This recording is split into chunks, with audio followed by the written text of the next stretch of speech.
Ang sasabihin ko lang, magluluto ako ngayon ng lumpiang gulay. Pinagbigyan ng asawa. Diyos me. Request ko daw. Request ng asawa. Ang daming request ng asawa mo. Nag-grave. Lechon. Wow, lechon. Lechong manok. Ano pa yung request mo? Lechon. Ay, yung ano, yung dyan sa taas. Ano pa yung ano yung request mo? Lechong manok. Ano pa yung gusto mo? Nakain ko na yung isa. Yung atay. Atay, ano pa? Sisig. Ang hirap ng may buntis na kasama.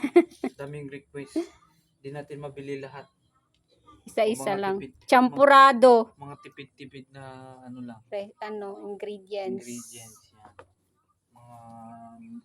Meron lang available sa bahay. Yan, ano yan, yung pinatubo mo na toge. Mga available lang sa bahay. Ano lang yun? Homemade. Ay, ano, own version. Wala eh.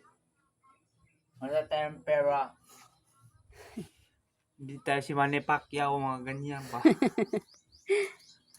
Hindi tayo si Manny Pacquiao. Tayo ay pa-cute lang. Di wow. Pwede na. Ah, pa-cute. Ano pa? Wala na. Mamaya uli. Mamaya uli. Cut mo yan. Cut na.